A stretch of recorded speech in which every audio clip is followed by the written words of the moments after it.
Welcome to ALCHEMY Academy. Today, we're diving into the fascinating journey of how petrol is made and delivered to you. From crude oil exploration to the fuel pump, we'll cover each step in detail. Our journey begins with crude oil exploration.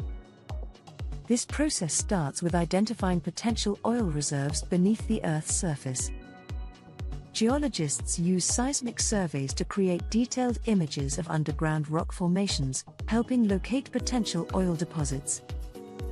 Once a promising site is identified, exploratory drilling is conducted to confirm the presence of crude oil.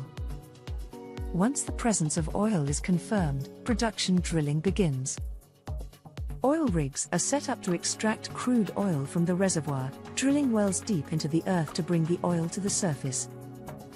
The extracted crude oil is then collected and prepared for transportation. Crude oil is transported from the production site to refineries. At the port, oil tankers dock at a jetty to transfer their cargo.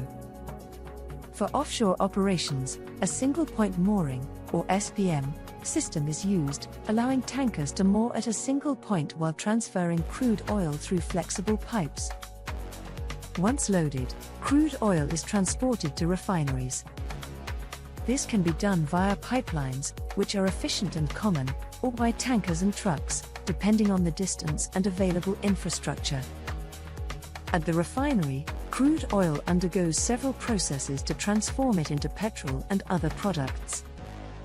The first step is crude distillation, where crude is processed into CDU-VDU unit, which involves the separation of different crude fractions based on their boiling point, such as light naphtha, heavy naphtha, kerosene, diesel, vacuum gas oil, slop cut, etc. After distillation, second step is conversion, which involves cracking and reforming. In catalytic cracking, heavier crude component is processed to the FCC unit, which breaks down larger hydrocarbon molecules, basically VGO, low-value product, into smaller, more useful ones, enhancing the yield of petrol from heavier fractions of crude oil.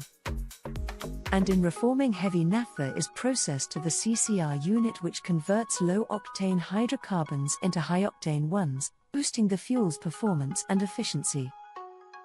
After refining, different streams of gasoline goes for blending. Petrol blending ensures that the final gasoline product has the desired performance characteristics and complies with regulatory standards. Before petrol reaches consumers, it undergoes rigorous quality control. Tests ensure that it meets safety and performance standards, including its octane rating and sulfur content. Once quality checked, petrol is stored in large tanks at the refinery. It is then distributed to fuel stations via pipelines, tankers, or trucks. Finally, the petrol arrives at fuel stations where you can fill up your vehicle. And there you have it, crude oil transformed into the petrol we use every day. If you enjoyed this video and want to learn more about chemical engineering and related sciences, don't forget to like, subscribe, and hit the bell icon for updates.